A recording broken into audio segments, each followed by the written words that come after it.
Hi friends, good morning.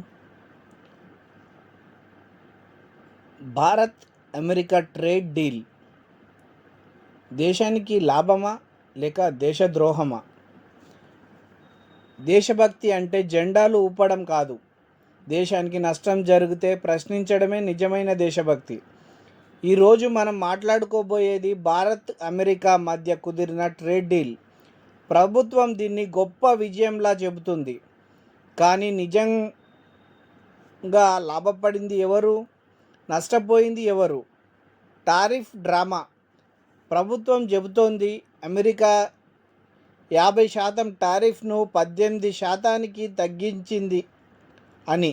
కానీ నిజం ఏంటంటే ఒకప్పుడు ఈ టారిఫ్ కేవలం 2-3% మాత్రమే ఉండేది. ట్రంప్ కాలంలో బ్లాక్మెయిల్ చేసి పన్ను పెంచారు. ఇప్పుడు కొంచెం తగ్గించి మోడీ గారు విజయం అంటున్నారు. ముందు దోచుకొని తర్వాత కొంచెం ఇచ్చినట్టు నటిస్తున్నారు. ఆయిల్ డీల్ ప్రజలపై భారము. భారత్ రష్యా నుండి బ్యారెల్ $50 ఆయిల్ కొనుగోలు చేస్తుంది. ఇప్పుడు ఆ డీల్ని రద్దు చేసి అమెరికా వెనుజులా నుండి $66 కొనడానికి ఒప్పుకుంది. దీనివల్ల ఏడాదికి 78,000 కోట్లు అదనంగా భారం. పెట్రోల్, డీజిల్, గ్యాస్ ధరలు పెరుగుతాయి.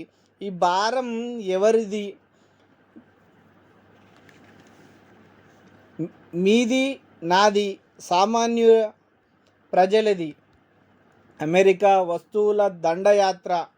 ఈ డీల్ ప్రకారం భారత్ అమెరికా నుండి $500 బిలియన్ విలువైన వస్తువులు కొనాలి. అంటే మన దేశ బడ్జెట్లో దాదాపుగా 80%. అప్పుడు ప్రశ్న, మన పరిశ్రమలు, మన ఉద్యోగాలు, విదేశీ కంపెనీలు బతుకుతాయి, భారతీయులకు కష్టపడతారు, రైతులకు మృత్యుగంటికలు. ఇదే అత్యంత ప్రమాదకర అంశం. అమెరికా వ్యవసాయ ఉత్పత్తులపై టారిఫ్ని జీరో చేయడానికి అంగీకారం.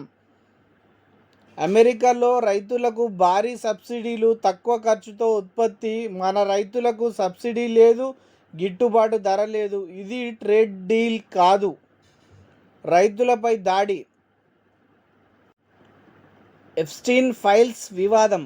ఇప్పుడు అసలు ప్రశ్న, మోడీ గారు ఈ డీల్కి ఎందుకు ఒప్పుకున్నారు? రాజకీయ విశ్లేషణకు అనుమానం. Epstein files. లైంగిక నేరస్తుడు జెఫ్రీ ఎప్స్టీన్ డైరీలో మోడీ గారి పేరు పలుమార్లు వచ్చిందని ఆరోపణలు. అందుకే అమెరికా ఒత్తిడికి లొంగారా? రాహుల్ గాంధీ కూడా పార్లమెంట్లో మోదీ అమెరికాకు సరెండర్ అయ్యారని అన్నారు. ప్రశ్నించాల్సిన సమయం ఇది. Anti India trade deal. దేశానికి నష్టం జరిగితే ప్రజలు మౌనంగా ఉండకూడదు. మీడియా ప్రశ్నించాలి, ప్రజలు ఆలోచించాలి, యువత నిలదీయాలి. ఎందుకంటే దేశం ప్రభుత్వానికి కాదు, ప్రజలకు చెందినది. మీకు ఇది నచ్చితే షేర్ చేయండి.